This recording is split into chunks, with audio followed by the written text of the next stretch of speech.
Ajik, good evening to you and welcome. This race is the most open and also the most closely contested since democracy returned to Nigeria in 1999. What changed?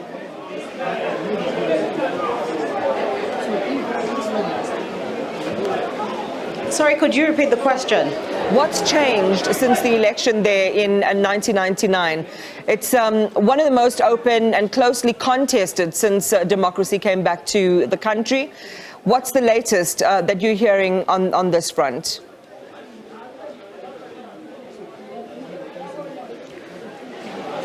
Well, we've seen the election process in Nigeria evolve since 1999. And for this particular election, what's different from 2019 and, of course, 2015 is the fact that the technology that is being used is a bit different from what was used in 2019. In this particular election, the bimodal voter accreditation system is being used to accredit voters, and, of course, they would using their fingerprints and the facial recognition before they go ahead to cast their ballots.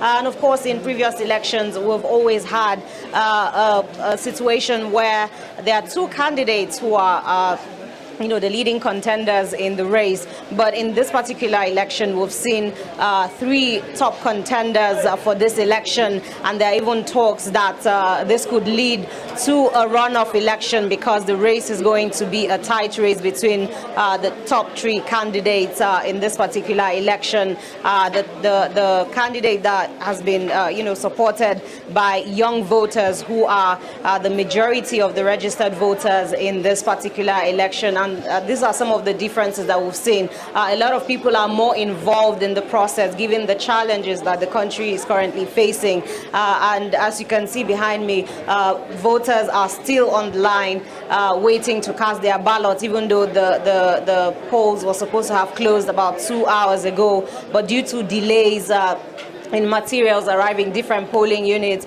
many Nigerians are insisting that they have to stay and cast their votes, and those who have already voted are waiting until the last person gets to vote, and then the counting of the ballots begins, and then they want to ensure that their ballots count so that their votes would actually count, and they're hoping to elect a leader who would help to address some of these challenges that the country is currently facing. You talked about the third-party candidate, and that's Peter Obi we're talking about, and he's promising to reform, quote, the broken system of Nigeria. Share with us what his following is like compared to some of the other popular candidates, political veterans Bola Ahmed Tinubu and Atiku Abubakar.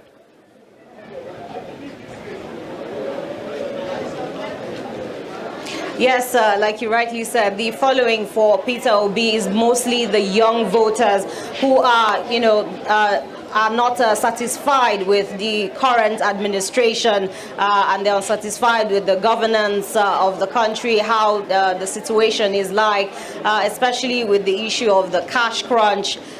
Many of them are unable to access their cash due to a policy by the central bank to swap old notes for new Naira notes. There's also record unemployment in the country. There's poverty in the country as well. And so many young people tend to resonate with some of the promises that he has made in the campaigns leading up to the election. He's promising economic reforms, job creation, and ensuring that Nigeria is a production hub.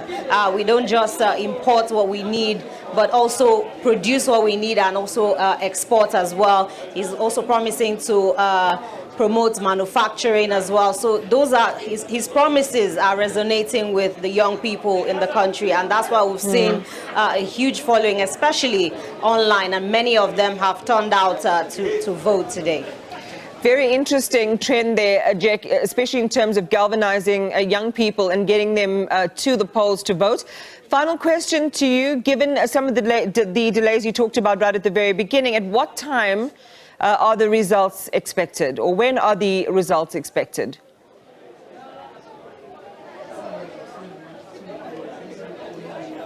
Well, at this particular polling unit where I'm standing, there's still a handful of people that are waiting to cast their ballot, even though voting was supposed to have ended about 2 hours ago. And we've had cases in other polling units where voting started about 3 hours late than the time that it was supposed to start. And so with these developments and, of course, disruptions of voting process in some parts of the country, like the southeast and, of course, the southwestern parts of the country, all of these are likely to delay when we're expected to see results coming. But in some other polling units, the voting has ended, the counting has also ended, and so those particular results will be transmitted to the National Coalition Center here in the capital, Abuja, and such results would already, start seeing it coming in later this night, and of course early tomorrow morning, and way into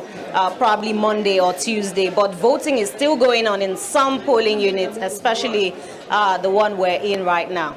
Thank you very much for the update. SABC News correspondent Ajek Mangut. And as soon as those results begin to come in, the SABC will share it with you.